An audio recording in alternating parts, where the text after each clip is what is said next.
আসসালামু আলাইকুম। শান্তিমা চ্যানেলের পক্ষ থেকে আপনাদের সবাইকে জানাই আন্তরিক ভালোবাসা ও শুভেচ্ছা। আশা করি সবাই ভালো আছেন, সুস্থ আছেন। আজ আপনাদের সাথে আমি শেয়ার করব momo recipe, chicken momo recipe, যেটা ডাম্পলিং বা ডিমসাম নামে পরিচিত। আজ আপনাদের সাথে আমি এটা উপস্থাপন করতে যাচ্ছি। আশা করি ফ্রেন্ডস আপনাদের কাছে ভালো লাগবে। মোমো তৈরির জন্য ফার্স্টে আমি 1 কাপ ময়দা, সাথে পরিমাণ মতো লবণ আর নর্মাল পানি দিয়ে এখন সুন্দর একটি ডো তৈরি করে নেব। একটু পানি দিয়ে তারপর আমি ডোটা তৈরি করে নেব, যাতে ডোটা একদম শক্ত না হয় আবার একদম নরমও না হয়। আশা করি ফ্রেন্ডস আমার ভিডিওতে দেখতে পাচ্ছেন যে আসলে কিভাবে এটাকে তৈরি করে নিতে হবে।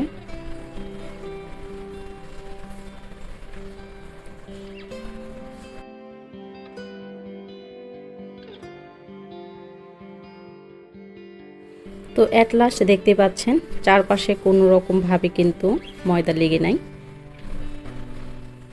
এখন এই ডোটাকে 1 ঘন্টার জন্য রেস্টে রাখতে হবে। এরপর নিয়ে এসেছি চিকেন, সেটা দেখতে পাচ্ছেন। এটা হলো বুকের সাইডের মুরগির, যে বুকের সাইডে মাংসটা আছে সেটা আমি নিয়েছি। এখান থেকে হয় কি যে কিমাটা করতে খুবই সহজ হয়। কিমা তৈরি করার জন্য আপনি যে কোনো পদ্ধতি অবলম্বন করতে পারেন, সেটা হলো ব্লেন্ড করে নিতে পারেন, তাহলে পাটাতে বেটে নিতে পারেন, তা না হলে নাইফ দিয়ে করে নিতে পারেন। তো আজ আমি নাইফ দিয়ে করে নিচ্ছি, ঠিক এভাবে দেখতে পাচ্ছেন।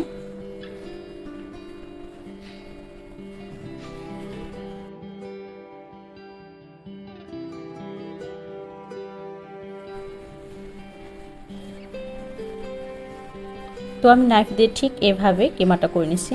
কিমাটা কিন্তু খুব যে বেশি খারাপ হয়েছে সেটাও না। তো অ্যাট লাস্ট আমার 1 কাপ পরিমাণ কিন্তু কিমাটা হয়ে গেছে। এখন আমি এটাকে মোমোর জন্য তৈরি করে নেব। ফার্স্টে পরিমাণ মতো লবণ, তারপর 2 চা চামচ সয়া সস দিয়ে দিলাম, কাঁচামরিচ কুচি, তারপর দিয়ে দেব আদা বাটা এবং রসুন বাটার পেস্ট, তারপর দিয়ে নিলাম গোলমরিচের গুঁড়া 1 চা চামচ, আর দিয়ে দেব একদম গরম করে রাখা তেল। এটা আপনার নর্মালভাবে দিতে পারেন, আর চর্বি যদি থাকে এটা অ্যাভয়েড করতে পারেন। তারপর 1 ঘন্টা পর চলে এসেছি আমার সেই ময়দার ডোর কাছে। আর ডোটা কিন্তু এখন আগের চেয়ে তার বেশি সফট হয়েছে। আর সামান্য পরিমাণ ময়দা দিয়ে এখন আমি এটাকে লম্বা দড়ির মতো তৈরি করে নেব।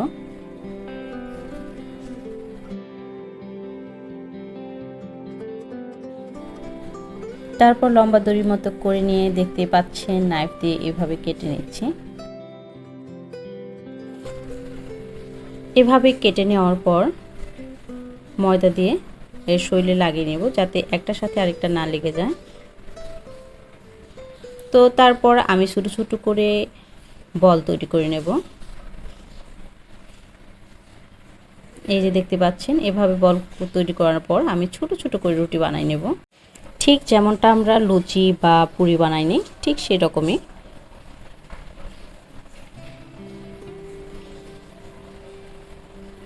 তো এভাবে রুটি বানানো শেষে একদম যাতে করে শরীরের মধ্যে আপনার গুঁড়িটা বা ময়দাটা না লেগে থাকে একটু ঝেড়ে নেবেন। এখন কিভাবে এটাকে ভাঁজ করে নিচ্ছি, ঠাকুরমার ঝুলি তৈরি করে নিচ্ছি, সেটাই দেখতে পারবেন। আর আমি খুব বেশি পারদর্শী না এসব কাজে, তো চেষ্টা করে নিচ্ছি। পারফেক্টলি হয়তো বা হবে না, ঠিক এভাবে একটা ঝুড়ির মতো তৈরি করে নিলাম। এটা কিন্তু আপনাদের যে কোনো ডিজাইন অনুসারে করে নিতে পারেন। তো এইভাবে আমি প্রত্যেকটা মোমো তৈরি করে নিলাম আর চলে এসেছি কিচেন রুমে। দেখতে পাচ্ছেন অলরেডি একটা পাত্রে পানি বসাই দিয়েছিলাম, আর তার উপরে একটা ঝুড়ি। আর ঝুড়ির উপরে অবশ্যই তেল ব্রাশ করে নিতে হবে, যাতে করে মোমোগুলি না লেগে যায়। আর এদিকে দেখতে পাচ্ছেন একটার পর একটা এইভাবে সাজা নিলাম, আর তার উপরে এখন ঢাকনা দিয়ে ঢেকে দেবো, যাতে এই বাষ্প দিয়েই এটা সুন্দরভাবে সিদ্ধ হয়ে যায়। আর অবশ্যই চুলার আঁচটা মিডিয়াম আঁচে রাখবেন, যাতে করে আপনার পানির যে বলকটা উঠে মোমোটা না ভেজে যায়। তো এভাবে আমি 15 থেকে 20 মিনিট রেখে মোমোটা তৈরি করে নিয়েছি। অ্যাট ফার্স্ট আমার অভিজ্ঞতা আমি মোমো তৈরি করলাম। তো ফ্রেন্ডস, আশা করি আপনাদের ভালো লেগেছে। আর অবশ্যই মোমোটা গরম গরম খাওয়ার চেষ্টা করবেন, ঠান্ডা হয়ে গেলে এটার মজাটা একদমই কমে যায়। আর দেখেন আমার মোমোটা ঠিক পারফেক্টলি হয়েছে, খেতে কিন্তু খুবই মজার ছিল। তো এভাবে আমি আমার মোমোটা তৈরি করে ফেললাম। তো আপনারাও চেষ্টা করে দেখতে পারেন, অবশ্যই ভালো হবে আপনাদেরও। হয়তো বা ফার্স্টে একটু খারাপ হবে, তারপর ধীরে ধীরে ঠিক হয়ে যাবে। তো চেষ্টা করতে তো আসলে দোষের নাই। সো ফ্রেন্ডস, আপনারা সবাই ভালো থাকবেন, সুস্থ থাকবেন, এ প্রত্যাশা শেষ করছি। আল্লাহ হাফেজ।